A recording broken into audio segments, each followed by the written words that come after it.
Theatrephonic presents Donor Consent, a short story written by Joanne Toon, read by Hyde Lomax.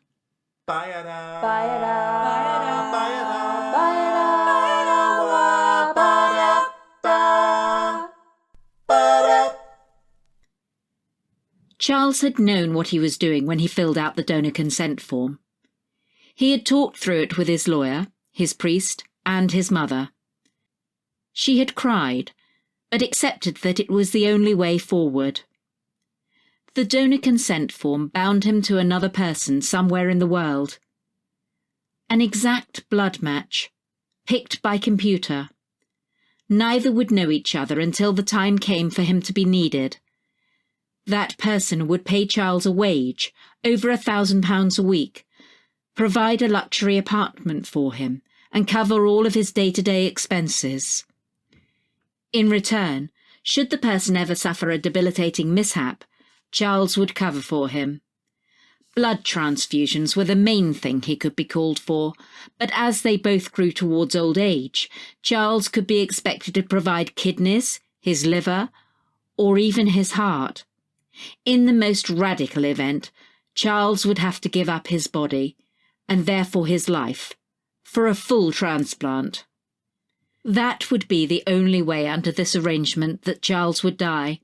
In most other cases, mechanical organs would do the work of real ones at a much reduced rate. If he lost his liver, he would have to give up most of his diet, existing on pre-prepared nutrition pills.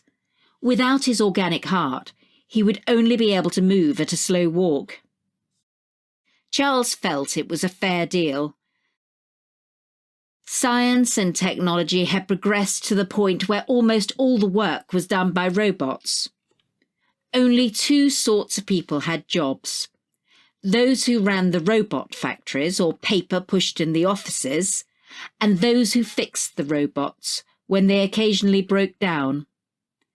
Outside of a life of crime, there were very few other people with a fixed and reliable source of income.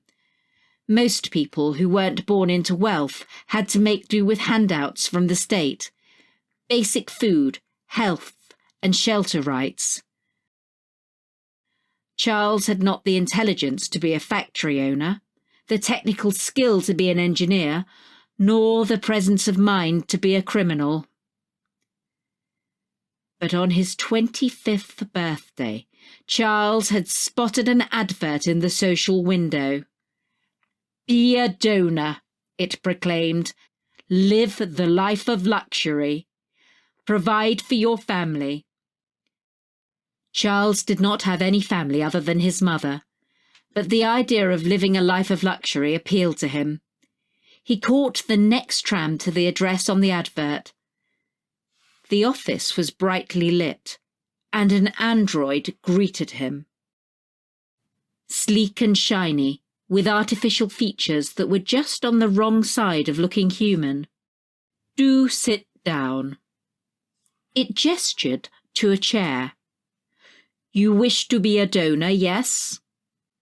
Charles nodded his assent, and sitting in the hard metal chair looked around the room. It was clean and clinical, with a robotic nurse standing in the corner. The android handed him a leaflet. "This will tell you the majority of the details," it said, "but I am here to give you a bit of the background and answer any questions you might have." Charles scanned the leaflet and then looked up.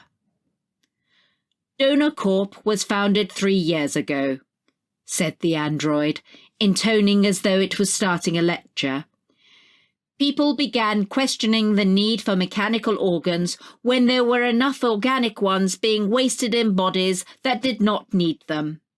If the technology exists to give someone a mechanical heart, then why not give that person a fresh heart and give a donor who, as an unemployed, would be less likely to have use for it, the mechanical one instead?"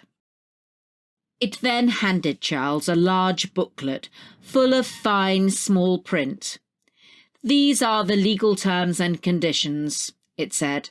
"We will pay you £500 for registering, and then should a client be matched to you, you will start to receive your money." "And if a client isn't found?" Charles asked. Then your records will be kept for a further 2 years, at the end of which time you will be absolved of all responsibilities, the android said. I would advise you take the information away and read it before signing anything. Charles nodded slowly, leaving the room in a daze. £500 just for registering. That was over a month's social. Even then he might not be needed. He took the form home to show his mother, who showed it to Father Flanagan, who showed it to March, the solicitor. All agreed that it was the best way forward. So Charles reappeared at Donacorp the next day. The nurse had given him a full medical inspection. Why do nurses always have cold hands, Charles mused.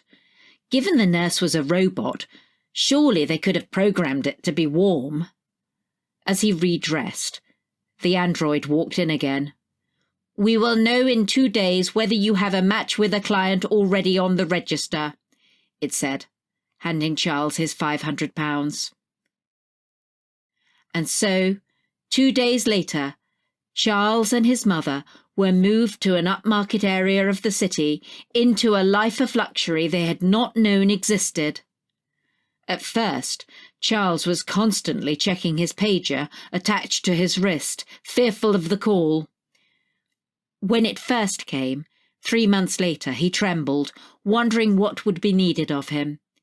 He met the helicopter on the roof of his apartment, feeling very small and scared. On arrival at the hospital, he realised he had no need to worry. They did not even put him under sedation. His client had had a skiing accident and needed 4 pints of blood. 2 hours later, Charles walked out of the hospital, still a little woozy, but feeling very proud that he hadn't fainted. To celebrate, Charles used some of his leftover wage to buy a luxury car with all the gadgets. He couldn't stop grinning as he took his mother out for her first ride. The next call was a little more serious 2 years later. The client had had an abseiling accident and had destroyed the bones in both his legs. Charles's mother had cried when she saw the metal prosthetic legs that he had been left with. But Charles reminded her that it was all part of the deal. Besides, he said, wobbling a little, I can get around just fine on these. He took her out for a restaurant meal to cheer her up. He told himself that he would get used to the stares of the other diners, and the taste of the food was more than enough to make up for the snooty attitude of the waiters. The third call, after another 4 years, was more serious still. The client had destroyed his liver in a 3-day absinthe binge, and Charles was needed once again. His heart sank when he saw the grey pellets that he was going to have to eat for the rest of his life. But he reminded himself that it was all part of the deal. He decided to buy himself a guitar. Learning to play music at his age was not easy, but the concentration needed helped to distract from the occasional itching in his prosthesis and the hunger that was still left after his pellet meal. He got quite good at it as he practiced, and his mother enjoyed listening to his impromptu performances. Still, Charles did quake when his pager beeped for the 4th time, 9 years after he'd signed the original contract. So much had gone. What was going to be next? All part of the deal, he muttered to himself as they put him under sedation once more. He awoke to the bright lights of the private hospital room. Full of relief that he was still alive and able to see and hear, it took him a moment to register what had been taken from him this time. Then he saw the metal stumps that protruded from his shoulders. "A biking accident," said the doctor who was standing over him. "Unfortunately, we do not have full arms to fit you just at the moment, but I'm sure you'll be able to cope for the next month on a drip feed." The robot will attend to all your other bodily functions. Charles nodded slowly, still repeating his mantra. All part of the deal. And the doctor left him alone, apart from the square metal machine in the corner of the room. At that moment, his nose began to itch.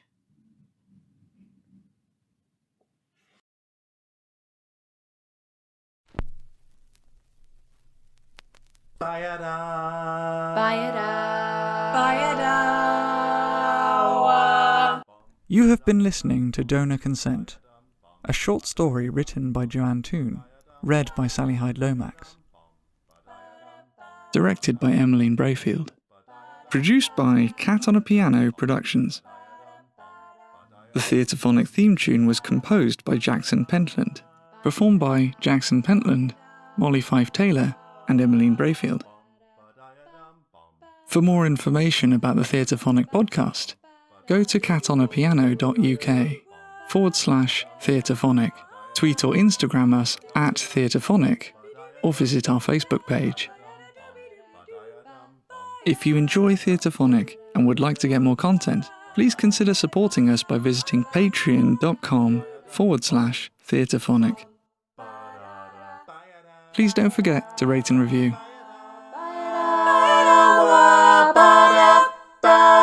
Thank you for listening.